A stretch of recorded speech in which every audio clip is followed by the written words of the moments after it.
آپ کو معلوم ہے مالدیپ جو صرف 2 ماہ میں بدھ مت چھوڑ کر پورا ملک مسلمان ہو گیا تھا۔ مالدیپ بحر ہند میں واقع ایک سیاحتی ملک ہے۔ یہ ملک 1192 چھوٹے جزیروں پر مشتمل ہے، جن میں سے صرف 200 جزیروں پر انسانی آبادی پائی جاتی ہے۔ مالدیپ کی 100% آبادی مسلمان ہے، جبکہ یہاں کی شہریت حاصل کرنے کے لیے مسلمان ہونا ضروری ہے۔ عجیب بات یہ ہے کہ مالدیپ بدھ مت کے پیروکاروں کا ملک تھا۔ صرف 2 ماہ کے اندر اس ملک کا بادشاہ، عوام اور خواص سب دائرہ اسلام میں داخل ہوئے۔ مگر یہ معجزہ کب اور کیسے ہوا، یہ واقعہ مشہور سیاح ابن بطوطہ نے مالدیپ کی سیاحت کے بعد اپنی کتاب میں لکھا ہے۔ ابن بطوطہ ایک عرصے تک مالدیپ میں بطور قاضی کام کرتے بھی رہے ہیں۔ وہ اپنی کتاب میں لکھتے ہیں کہ مالدیپ کے لوگ بدھ مت کے پیروکار تھے اور حد درجہ توہم پرست بھی تھے۔ اس بدعقیدگی کے باعث ان پر ایک عنقریب جن مسلط تھا۔ وہ عنقریب ہر مہینے کی آخری تاریخ کو روشنیوں اور شمعوں کے جلووں میں سمندر کی طرف سے نمودار ہوتا تھا، اور لوگ سمندر کے کنارے بنے بت خانہ میں ایک دوشیزہ کو بناؤ سنگار کر کے رکھ دیتے۔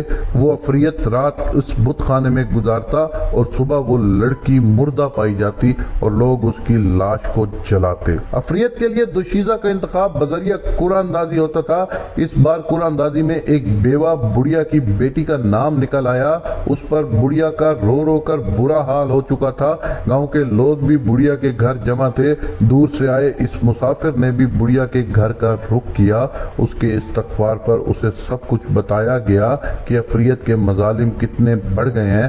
مسافر نے بڑھیا کو دلاسا دیا اور عجیب خواہش کا اظہار کیا کہ آج رات آپ کی بیٹی کی جگہ بت خانے میں مجھے بٹھایا جائے۔ پہلے تو وہ لوگ خوف کے مارے نہ مانے کہ عفریت غصہ ہو گئی تو ان کا انجام بد ہو سکتا ہے، لیکن مرتا کیا نہ کرتا، وہ راضی ہو گئے۔ مسافر نے وضو کیا اور بت خانے میں داخل ہو کر قرآن مجید کی تلاوت شروع کر دی۔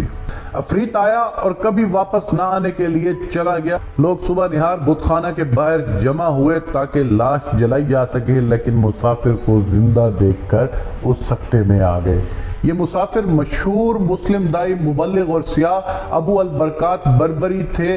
ابو برکات کی آمد اور عفریت سے 2 ہاتھ ہونے کی خبر جنگل میں آگ کی طرح پھیل گئی۔ بادشاہ نے شیخ کو شاہی اعزاز کے ساتھ اپنے دربار میں بلایا۔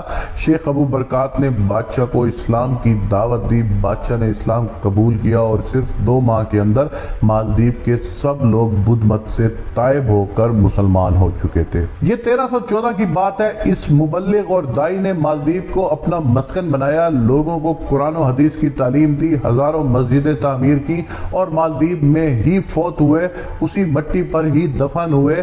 کہنے کو ابو البرکات بربری ایک شخص لیکن تنہا ایک امت کا کام کر گئے۔ میرا یقین ہے کہ آج بھی ان کو برابر اجر مل رہا ہوگا۔ آج بھی ان کے لیے جنت اپنے راستے کھول کے بیٹھی ہوگی، کیونکہ انہوں نے پوری کی پوری اس مسلمان پورے ایریے کو، پورے علاقے کو مسلمان کر دیا تھا۔